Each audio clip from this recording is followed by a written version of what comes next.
Hola hermanos, ¿cómo andan? Bueno, acá estamos con el periodista Javier Romero. Hola Javier, ¿cómo te va? ¿Qué tal, Lucas? ¿Cómo estás?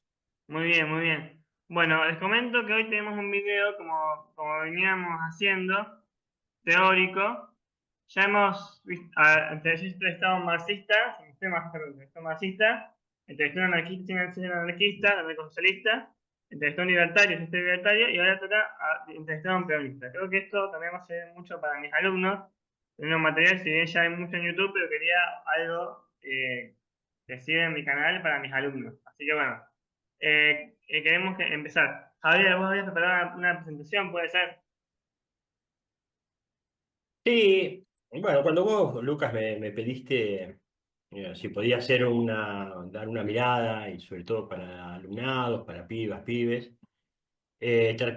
digamos, lo que imaginé es tratar de ver si podemos ayudar a entender en principio el contexto histórico en el que surge Juan Domingo Perón, el peronismo, va Perón, etcétera.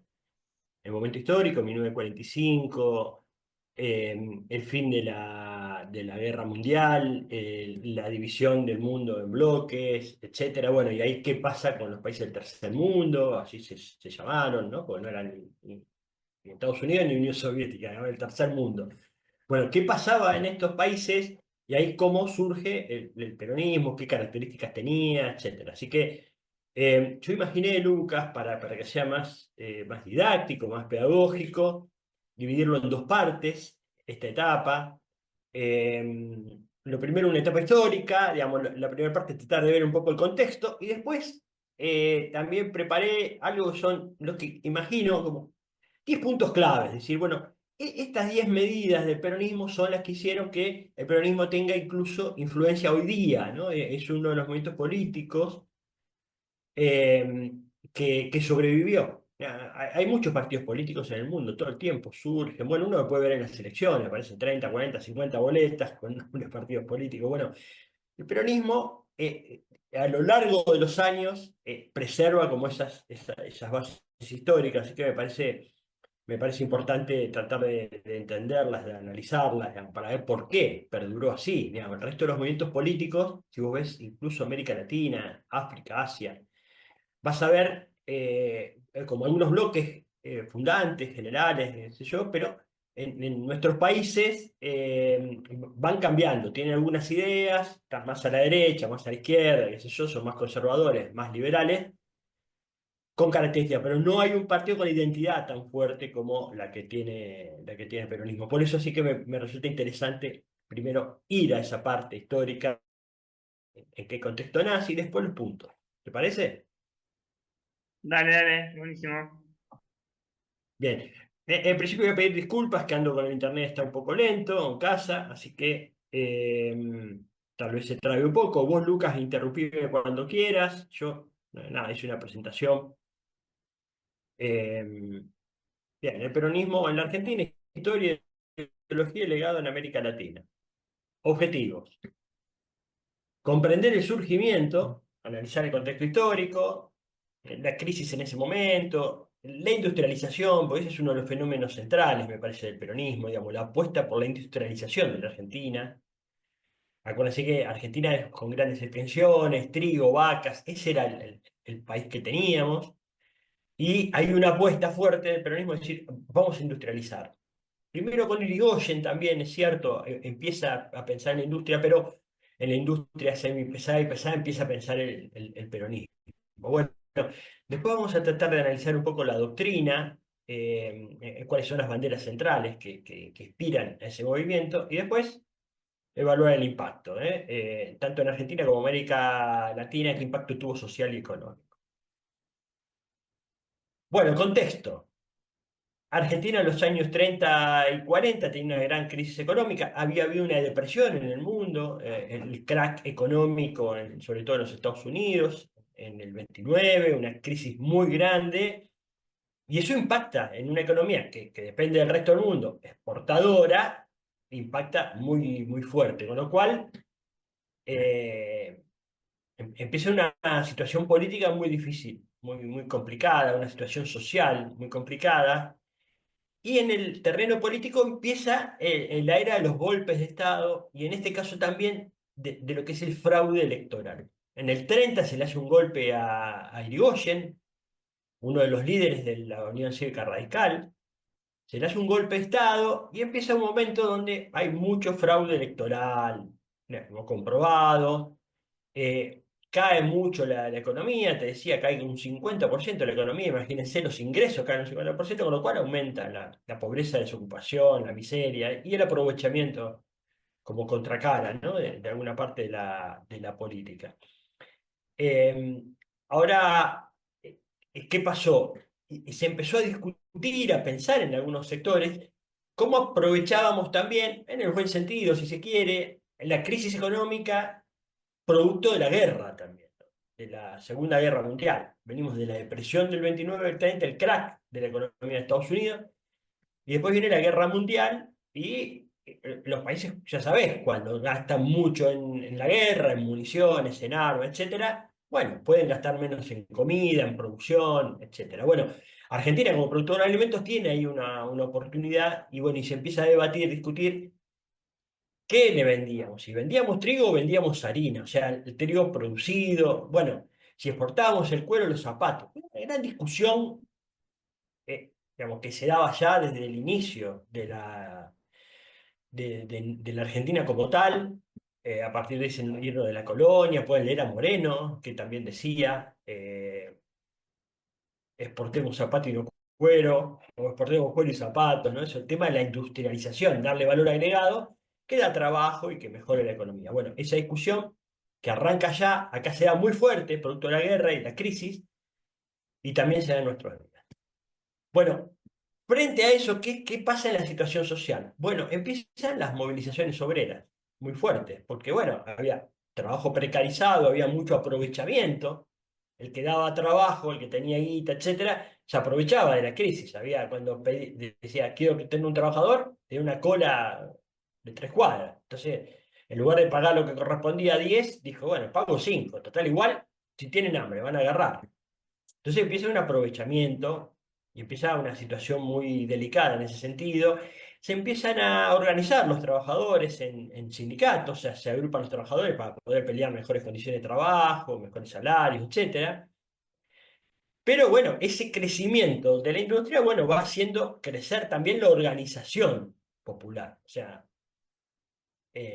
iban a trabajar 50, 100, 200 personas en una fábrica, decían, che, no tenemos esto, no tenemos guantes y nos arruinamos las manos, habría que reclamar. Iban a reclamar y los tipos decían, no, arreglate igual y si se te rompe la mano te saco y pongo otro. Entonces empieza toda una disputa en ese sentido.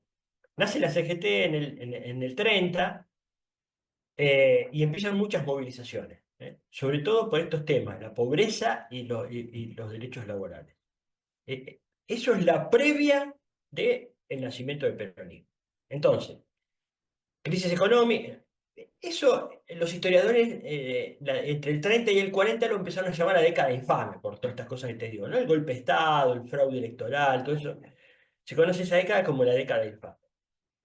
¿Qué había? Crisis económica, depresión en el mundo, entonces había un déficit social muy importante, desempleo, pobreza y desigualdad, y las condiciones de los trabajadores se deterioraban producto de esta misma pobreza que te estoy contando. Bueno, ahí hago un interregno para hablar de dos personajes que surgen ahí, que son Perón y Evita. Sobre todo Perón, ¿no? Que es un militar importante, eh, también un teórico, era un tipo muy inteligente que elaboraba teorías y llegó a ser ministro de guerra. Eh, después lo pasaron a secretario de Trabajo y Previsión. Cuando lo ponen de secretario de Trabajo y Previsión, lo que hace es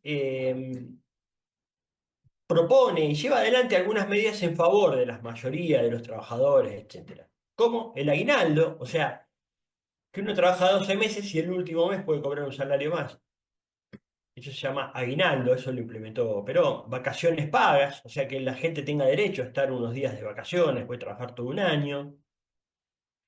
Y también va impulsando mejoras en lo que son las condiciones laborales.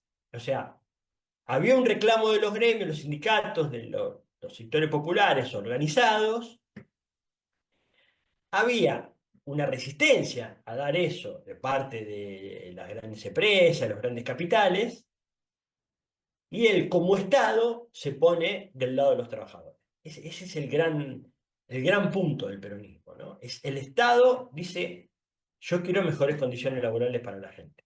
Eso produce un terremoto para cómo se venía manejando hasta ese momento la política en la Argentina. Así que eso fue como la clave. ¿Qué pensaba Perón? No, era secretario de Trabajo, estaba hablando específicamente de los derechos laborales, pero al mismo tiempo él fue forjando, imaginando, creando, tomando obviamente distintas corrientes en el mundo sobre un montón de temas, fue pensando cómo transformar esa sociedad para que no sea tan injusta, no haya que estar diciendo cosas tan elementales como que tiene derecho al descanso, un descanso el domingo, un aguinaldo, una vacación, un laburante. Así que empieza a modelar, a pensar un modelo de país donde expande esos derechos sociales, piensa en una Argentina industrial para que haya más empleo, para que haya más exportación de valor agregado, etcétera, y piensa en un Estado muy presente que garantice los servicios públicos a la sociedad, agua, iluminación, rutas, ¿m? Que garantice un piso de derechos a la educación, a la sociedad. Bueno, más o menos eso digo para muy rápidamente. Pero ahora, ¿qué pasa también? Aparece una figura que fue muy importante también en el imaginario colectivo, en el sentimiento popular, que es la figura de Evita, pareja de Perón, y que tenía un discurso muy, muy potente, que sintonizaba mucho con la mayoría de la gente, pero además hablaba mucho y fue una gran protagonista porque peleó por el voto femenino. Aunque no lo creas, hasta ese momento solo podían votar los hombres. Y en la década infame votaban los hombres, pero los trabajadores de un campo le tenían que dar el documento al patrón, el patrón iba con los documentos todo y votaba al que quería el patrón, ¿no? Eso pasaba, por eso se llamaba década infame. Pero igual, aunque no hubiera sido así, ¿quiénes podían votar? Los hombres, nada más. Bueno, Evita propone y consigue que las mujeres voten también. Eso fue central, muy importante. Tenía un discurso muy, pero muy potente. Los invito a recorrer algún discurso, alguna película, algo sobre Evita, muy interesante como figura para entenderlo, ¿no? Es muy pasional. Eh, Así que nada, las figuras centrales del movimiento Perón y Evita. Así Sí, que, perdón. sí, Evita. Luca. Escribió un libro llamado El hombre de mi vida, ¿puede ser? ¿Cómo? Que Evita escribió un libro llamado El hombre de mi vida. ¿Lo leíste? Yo no lo leí. ¿Lo leíste vos? Sí, claro, la razón de mi vida. Ella no solo se enamora de Perón, de Juan Domingo Perón, de la persona, sino también de esas ideas que expresa. Y lo hace de una manera muy, muy sensible, poniendo a fondo eso. Así que sí, y hay una película, hay varias películas de Vita, recomiendo verlas, unas mostrarán una cosa, otros otra, bueno, hay las que hicieron detractores y lo que hacen quienes la valoraban, pero bueno, siempre me parece que hay que tratar de asomarse a distintas miradas y producir la propia, ¿no? Tratar de entender a partir de ahí lo propio. Sí, y lo Así de que votos bueno, me femeninos fue parece en el interesante año. para entender, pero Sí. Lo de votos femeninos fue en el año 1948, ¿no? no, perdón, Lucas, o Lo sea de que te votos escucho muy femeninos. mal. Lo de votos femeninos fue en el año 1948, ¿no? 47, sí. Sí. No. Bueno, entonces, eh, ¿qué pasa con Perón ahí? Bueno, todos esos derechos que iba dando a los trabajadores produce enojo en un sector del poder, ¿no? Los ricos no lo querían. Empiezan a hacer fuerza para que lo saquen. Claro, la gente a la que le estaba dando derechos, que había conseguido todo eso y estaba muy contenta con Perón, dice, lo meten en cana porque nos está dando todas estas cosas. Pidamos que lo liberen. Entonces ahí nace una movilización muy importante, una de las más importantes se recuerdan en la Argentina y en el mundo, que es el movimiento del 17 de octubre de 1945. ¿Qué pasa ese día?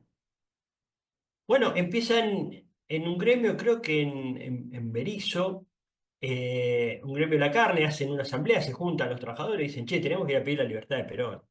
Bueno, pero no vayamos solos, hablemos con otros gremios. Bueno, se empieza así a movilizar y desde muchos lugares, sobre todo el conurbano, salen caminando hacia la Plaza de Mayo para pedir, donde está la Casa de Gobierno, para pedir la libertad de Perón. Y ahí aparece, ahí se pone en visibilidad eso que estaba interpelando Perón con esas medidas. O sea, se ve que la ciudad de Buenos Aires de repente se llena de gente que dice, nosotros queremos a Perón y queremos las cosas que está haciendo Perón. Y que, yo creo que ahí es el nacimiento formal del peronismo. Había trabajadores, sectores populares, grupos que querían un cambio político. Bueno, muchos se dieron cita ahí y pidieron la libertad de Perón. El gobierno de entonces se vio en la encrucijada, tuvo que librarlo. Hay muchos temas interesantes ahí, pero porque él, por ejemplo, él antes de ir preso, es muy interesante ver la relación de Perón con los medios de comunicación. Antes de ir preso le pide una sola cosa al gobierno y dice, bueno, yo voy preso, pero déjenme dar un mensaje porque digamos, la gente está un poco... Y eso fue muy potente. En ese momento la radio era el principal medio de comunicación. Y después, pero él habla por radio y ese curso, bueno, que también, bueno, ¿cuáles son los tres ejes de la doctrina peronista, del peronismo, del justicialismo? Tres: justicia social, independencia económica y soberanía política. Dice, para que haya un gobierno eh, que tenga en cuenta, tiene que tener en cuenta a la gente y tiene que haber justicia social. No puede ser que haya unos ricos muy ricos y pobres muy pobres. Tiene que ser todo un poco más justo, ¿no? Tiene que tener derechos, protecciones sociales, los empresarios tienen que poder hacer negocios y todo, pero no se pueden super enriquecer a costa de la pobreza del resto. Así que justicia social. Segundo tema era independencia económica. O sea, que haya más industria nacional y que haya menos dependencia económica en la Argentina con otros países. O sea, hagamos los zapatos nosotros, no que hagan los zapatos solamente los ingleses, los franceses o los... Sí, Sino, perdón. sí, Tengo una pregunta respecto de la independencia económica. Estaba pensando, eh, yo pensaba así, hay que favorecer la regional, limitar la importación, pero yo pensaba esto, si yo puedo como consumidor comprar un producto que viene de afuera más barato y que el empresario le va a pegar mejor a los obreros, pues, por qué se le niega a esa empresa entrar en Argentina? no, en realidad la independencia económica es eh, tratar de que los bienes y servicios de los argentinos también sean producidos por los argentinos. O sea, nosotros podemos hacer, somos uno de los países que hace automóviles. En América Latina, Argentina, Brasil y México hacen automóviles. El resto no hace. Uruguay no hace automóviles, Chile no hace, Perú no hace, Colombia no hace. Y porque Argentina produce las condiciones para que las marcas de automotores puedan hacer acá en la Argentina. Y tratar de darle las condiciones para que eh, todos los componentes de un automóvil se puedan hacer acá y tratar de que sean lo más económicos posible. Así como pueden otros países, nosotros también podemos. Eso es un poco la idea. Obviamente, después habrá productos que por razones geográficas, climáticas, etcétera, se producen en otros lados, uno los importa, pero sí reducir al máximo la dependencia de otros países, tratar de proteger y hacer que la industria sea más competitiva, tenga mejores máquinas y pueda producir más barato para exportar, para reducir la dependencia de otros países, porque si vos vendés el producto, solo el producto que tenés, por ejemplo, si vendés el litio vale, el kilo de litio vale 20.000 pesos. si vendés el litio con producción sale 200.000. Y si vendés una batería, el kilo de batería de litio vale 2 millones. Entonces lo que te conviene es hacer la batería de litio acá. Bueno, pero China lo hace más barato la batería de litio. Sí, bueno, digamos, produzcamos y tratemos que sea más barata acá. Digamos. Tratemos de hacer todo lo posible, como hace China, para hacerlo más barato.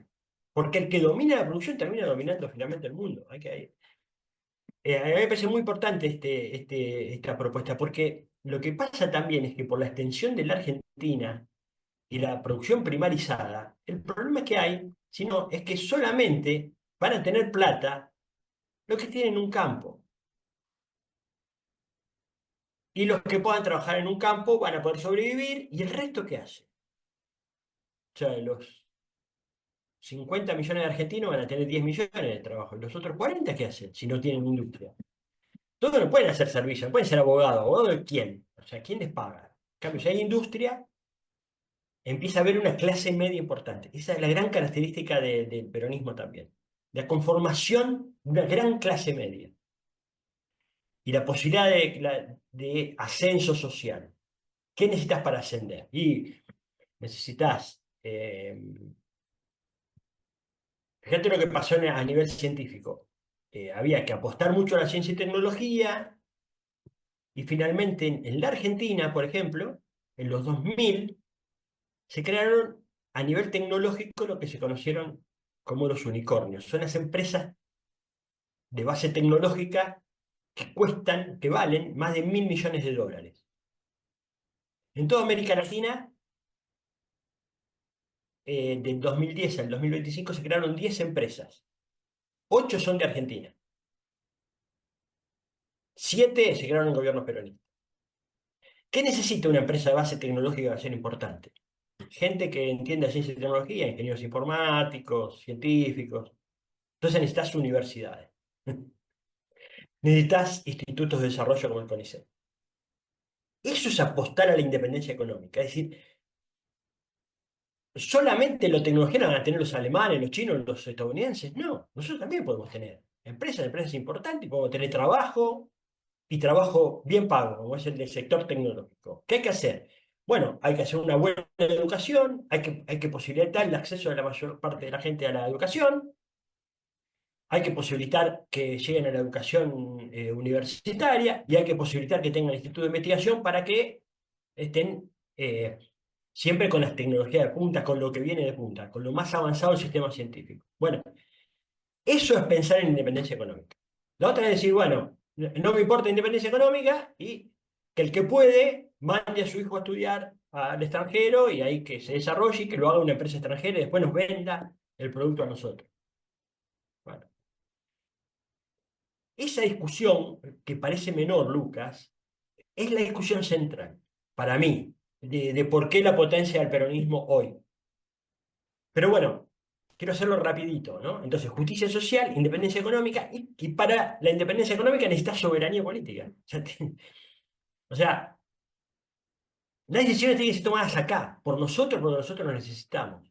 Porque si la toman otros, por ejemplo el Fondo Monetario Internacional o el acuerdo con una fuerza extranjera, lo que va a hacer, lógicamente, es lo que le conviene a la fuerza extranjera. O sea, si Estados Unidos toma decisiones sobre la política económica argentina, ¿qué va a hacer? ¿Lo que le conviene a los estadounidenses o lo que le conviene a los argentinos?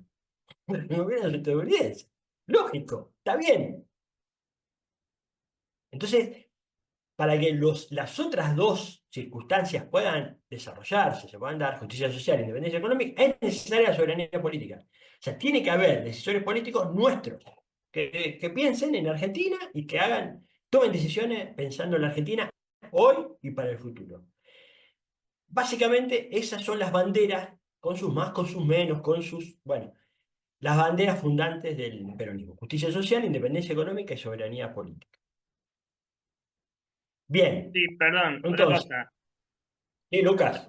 Sí, me decían por ahí que la independencia económica y la soberanía política hoy en día ya no es tan posible por el tema de la globalización. Que me habían dicho por ahí que hoy en día la independencia económica y la soberanía política ya no son tan posibles por el tema de la globalización, más que nada.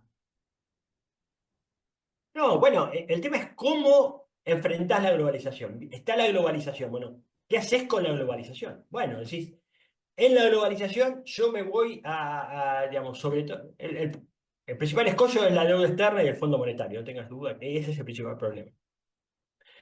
Y como segundo para mí es la globalización. La globalización es que distintos países es como que se concentran en hacer, en ocupar un lugar en la escala de la producción general, la creación de bienes y servicios.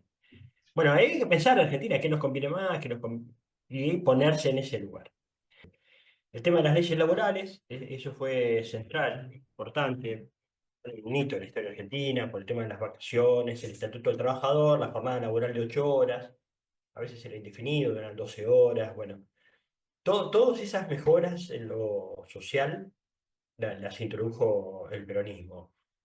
Bueno, y después lo que hizo es legalizar y darle poder de negociación a los sindicatos, o sea, a la organización de los trabajadores, para que puedan pelear esta disputa, digamos, poder conseguir las mejores condiciones laborales y poder garantizar un poco estos derechos también.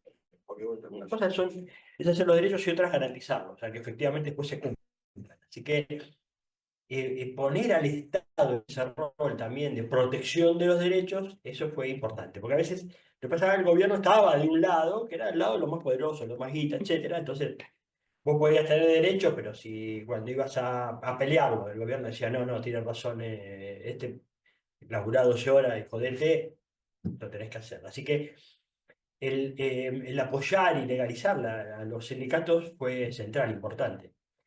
Y bueno, y segundo, es el fuerte rol del Estado en obras de infraestructura y vivienda, ¿sí? Construcción de viviendas, hospitales, escuelas, carreteras, etcétera, empezaron a mejorar la calidad de vida de la población. Eso también fue muy importante. O sea, en lugar de tener que viajar, no sé, a lomo de burro, de caballo o a dedo para ir a la escuela, a 2 horas de tu casa, bueno, el hecho de que en un aula, después una escuela, etcétera, y la universidad, todo eso fueron, digamos, fue un impacto muy importante en la calidad de vida de los argentinos y las argentinas. Bueno, entonces,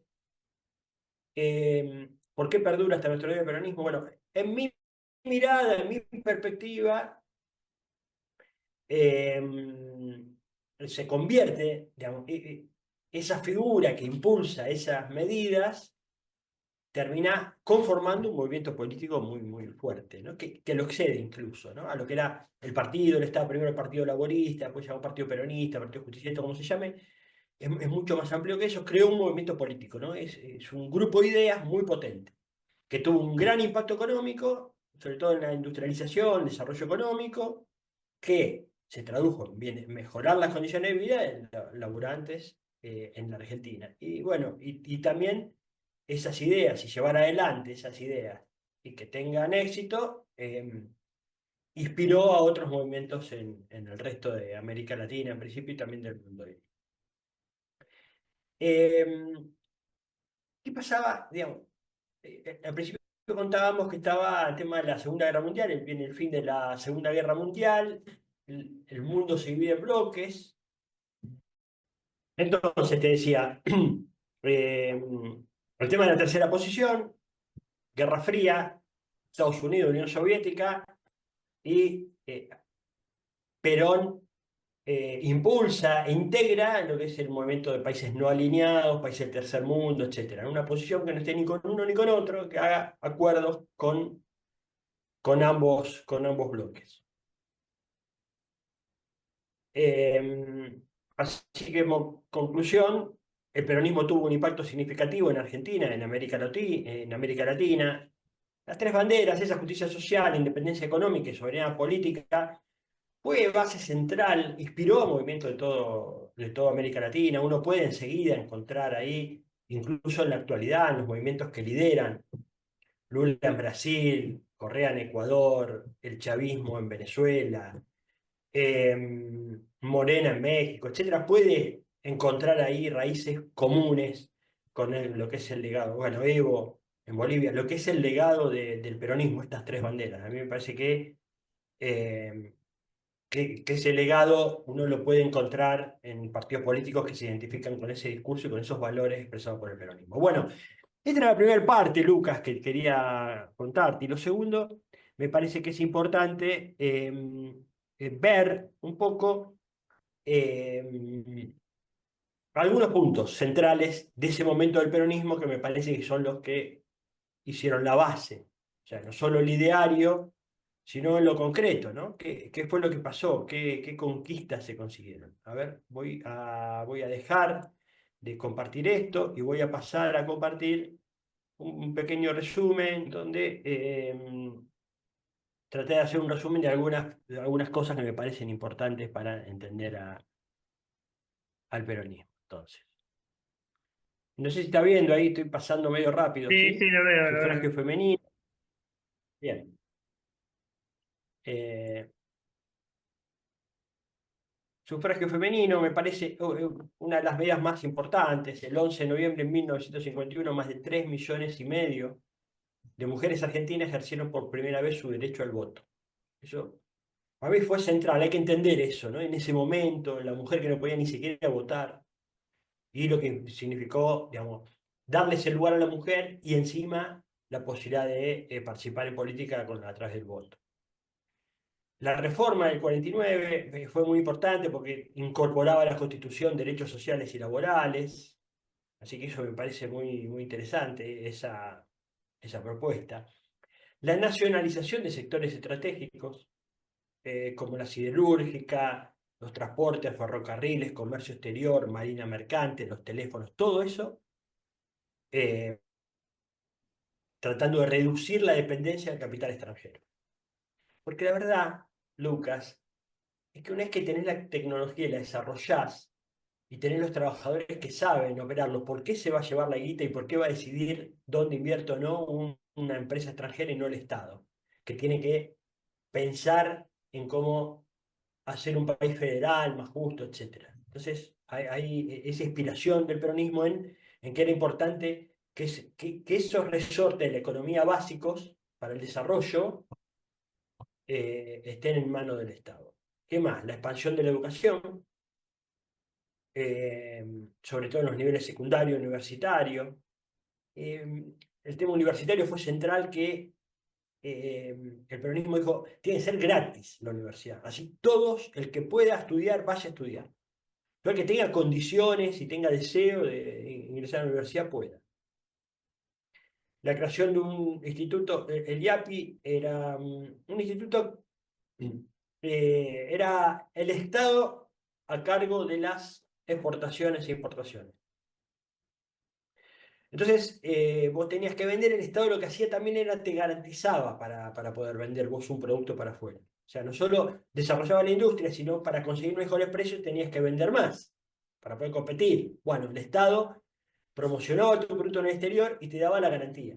Porque vos para vender afuera tenés que tener una garantía. O sea, no es que, porque tenés que girar la guita. O sea, vos sos un francés y querés comprar una máquina que hace una manteca que es buenísima y decir, mira, esto que hacen los argentinos está buena, esta máquina, que le tengo que girar 1 millón de dólares a una empresa que no sé ni quién es. No, se la giro al Estado argentino, el Estado argentino me la garantiza y me entrega la máquina. Entonces, ese rol fue muy importante para el desarrollo industrial argentino.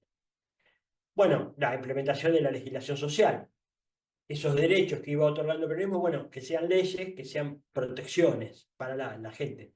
La jubilación, por ejemplo, fue muy importante.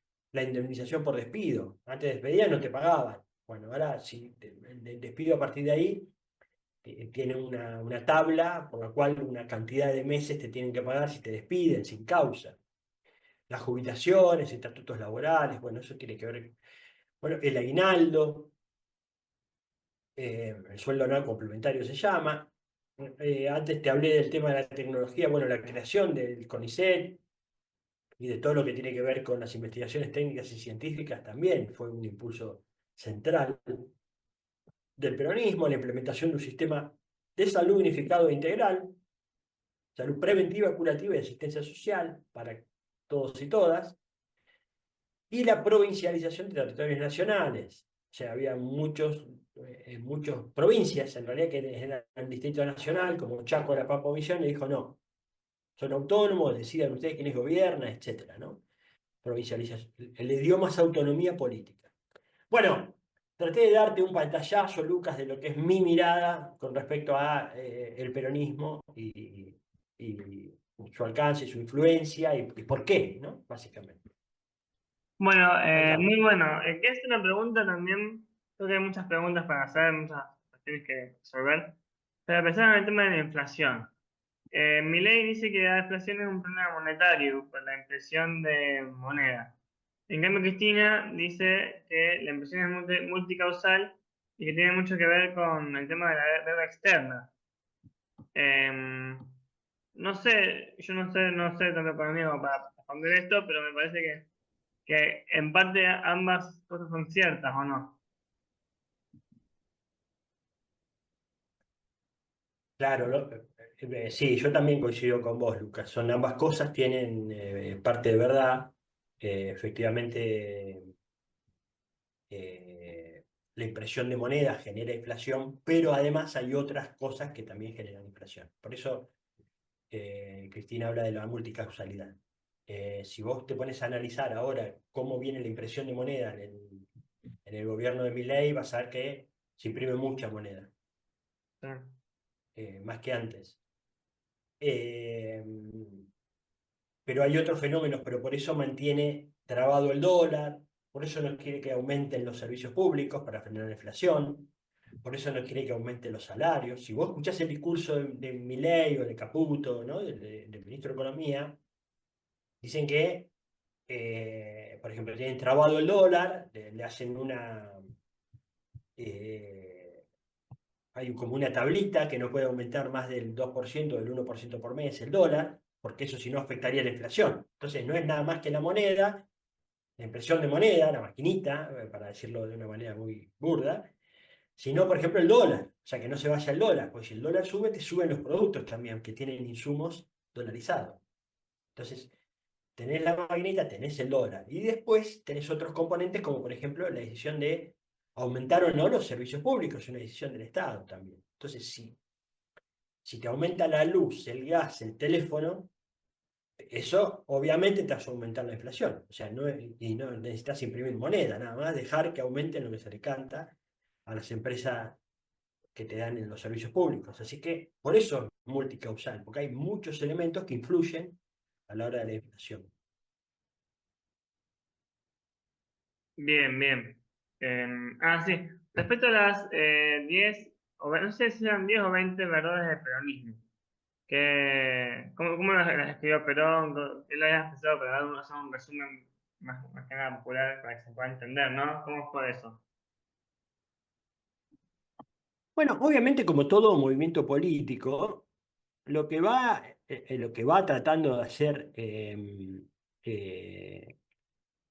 es ir difundiendo doctrina, ¿viste? O sea, ¿cuáles son las ideas que yo traté de resumirte lo que para mí eran las, las claves, ¿viste? Eh, pero obviamente hay libros muy interesantes de Perón para leer, donde plantea. Hay distintos momentos también, porque uno puede pensar eso en un momento histórico, en otro momento histórico se piensan otras cosas, ¿no? O sea, siempre hay que tratar de ver el contexto, ¿no? O sea, no es lo mismo las ideas de Moreno, después de salirse de una colonia, empezar a ser nación, que las ideas de Alem o de Roca a fines del siglo XIX, o cuando salís de la Guerra Mundial o de la Depresión, ahí hay otras ideas importantes, el nivel de desarrollo de un país, no es lo mismo China hace 30 años que hoy, o sea, va cambiando, entonces tenés que ir adaptando eso a otras cosas. En un momento, Perón habló en un discurso el 17 de octubre de 1950. Era el aniversario, acordate que había sido detenido el 17 de octubre de, del 45, entonces en el aniversario difunde lo que él dice que son las 20 verdades del peronismo. Dice, la verdadera democracia es aquella donde el gobierno hace lo que el pueblo quiere y defiende un solo interés, el del pueblo. Esa es la primera. Dice, es democracia si además hace lo que necesita el pueblo. O sea, no es democracia nada más ganar las elecciones y gobernar. Si no gobernás de acuerdo a lo que necesita el pueblo, dice eso. Bueno, y eh, así va desarrollando algunas ideas. Yo te hablé de tres, estas son 20 y después tenés libros y tenés interpretaciones, etcétera, ¿no? Esta lo dijo Perón.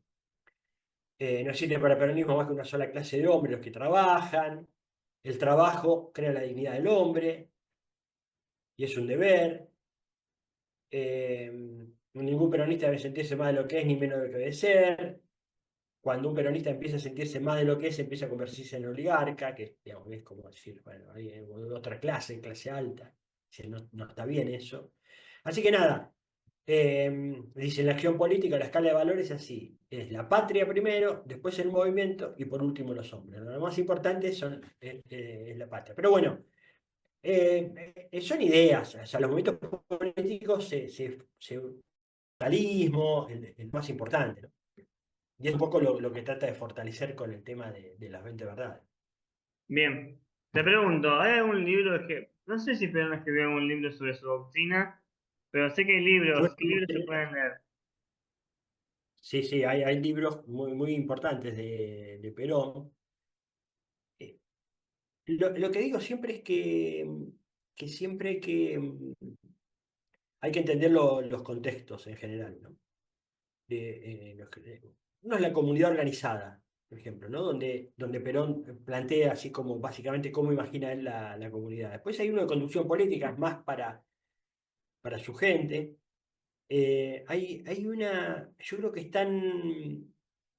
eh, están para acceder de modo gratuito los libros en la página no están gratis, qué lástima, en la página de la Universidad de Quilmes me creía que había uno que estaba en los libros de Perón, pero yo después te paso, porque yo por ahí los tengo, los libros de peronismo, o se consiguen barato, hay colecciones que están todos los libros y eh, hay 7 libros: La Hora de los Pueblos, Conducción Política, La Comunidad Organizada, Revolución Justicialista, Modelo Argentino para el Proyecto Nacional. Ese es el último, me parece, a mí en lo personal me gusta mucho, es el último. América Latina ahora nunca, donde habla eso de América Latina, una cosa más internacional. La fuerza es el derecho de las bestias.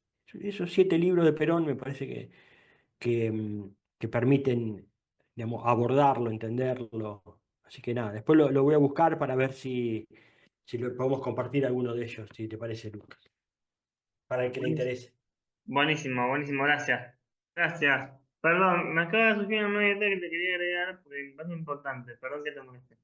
La idea esta de que critica mi ley de donde hay una necesidad hay un derecho, y pensando también en el asistencialismo. ¿Es verdad esto de que donde hay una necesidad hay un derecho? Bueno, claro, Milei lo combate eso, dice que no, porque eso cuesta plata, y los que tienen plata tienen que pagar más impuestos para que nada. Eh, Después, eh, mirá, está en la base de todas las religiones, por eso digo el tema del humanismo. Ama a tu prójimo como a ti mismo, como primer postulado, por ejemplo, del catolicismo, pero podemos encontrar lo mismo en raíces de otras religiones, como los musulmanes o como los judíos, etcétera, ¿no? Siempre el hombre en el centro. Entonces, la necesidad del hombre es lo más importante. No es lo más importante cuánto paga o cuánto lo paga, cuánto tiene o cuánto no tiene, sino la necesidad de la persona. Eh, Así que sí, yo creo que eh, la necesidad es un derecho. La necesidad del hombre es un derecho. Fíjate qué diferente que es eso, ¿no? O sea, decir, no, no es un derecho porque el que tiene guita que lo pague, el que no que se joda. Incluso en el caso de Milei lo explica, ¿eh? Dice, bueno, si alguien tiene que vender un brazo para comer, que lo haga, si tiene que vender un hijo, que lo venda, ¿no? No importa. Esa es la base del libertarianismo, ese que le llaman. Lo explican y no tienen problema. Dice, bueno, si tiene que vender un órgano, que lo venda. Y bueno, no tiene plata, bueno, que lo haga. No, no sé, hay otra gente que no estamos de acuerdo con eso. que combatimos ese tipo de ideas, no creemos en el sálvese quien pueda, creemos que hay que tratar de ayudar al otro. Pero bueno, es un debate, una discusión abierta, es interesante darlo, por eso valoro mucho el espacio que das vos, Lucas, la preocupación por transmitir ideas distintas. Sé que tratás de acercar distintas miradas, y me parece eso es lo central, y cada uno de nosotras definimos qué es lo qué es lo que abrazamos, ¿no? Así que, bueno, nada, felicitarte de nuevo, Lucas. Y agradecerte, por supuesto, claro. Bueno, yo creo que ya llevamos unos 40, 50 minutos. Creo que ya eso es todo por hoy. Te agradezco mucho, Javier, por tu disposición, por tu apertura, por contarme todo. Y bueno, no sé si querías decir algún mensaje conclusivo sobre el peronismo, sobre Milei, que siempre están en las críticas. No, mira, eso lo va decidiendo cada uno de acuerdo a lo que vive, lo que observa. Yo traté, Lucas, de dar un pantallazo. Como todas las historias son complejas, ¿viste? Nomás si querés contar una vida, mirá con lo que te cuesta, ¿no? Contar la vida de uno, con todo lo que le va pasando, las relaciones que tiene, donde estudia, los amores que tiene, las amistades. Así que siempre es difícil. Imagínate cuando uno se pone a contar la historia, ¿no? Y empieza a contar cosas mucho más complejas, más grandes. Entonces traté de dar como un pantallazo, ¿no? Me parece importante tener en cuenta esas ideas, los movimientos que están, básicamente, que ponen el centro en el hombre y los que ponen el centro en otras cosas, como puede ser el dinero u otras circunstancias. Parece que la gran diferencia es esa, ¿no? En la que dice, bueno, lo más importante es que todos y cada uno eh, tengan derechos, puedan comer, puedan estudiar, tengan como derechos fundamentales y básicos cubiertos, y a partir de ahí me parece que empieza la verdadera libertad.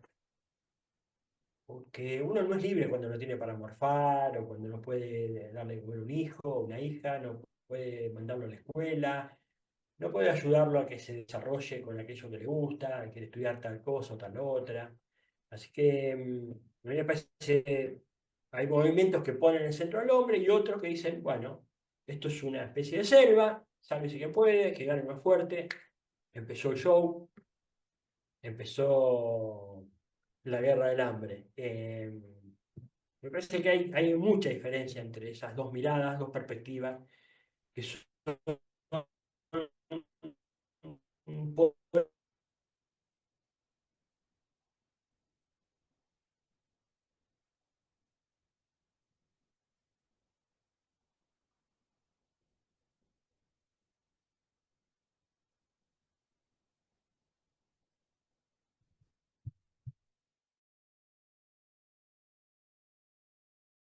De lo económico, la guita, el sálvese que pueda, que gane el más rico, el que más puede. Y es otra mirada. No la comparto, por eso estoy de este lado, pero a mí me parece que eso es lo importante, ¿no? ¿En qué se basa cada una del cuerpo de ideas? Eh, pero bueno, espero haber sido claro, Lucas. Bueno, Javier, mil gracias. Bueno, al menos eso es todo por hoy. No se olviden de suscribirse a mi canal, de poner me gusta. También Javier tiene su Instagram que se llama el profe Romero, ¿no? Así que bueno, gracias. Hasta otro video. Chau, chau. Lucas, gracias, ¿eh?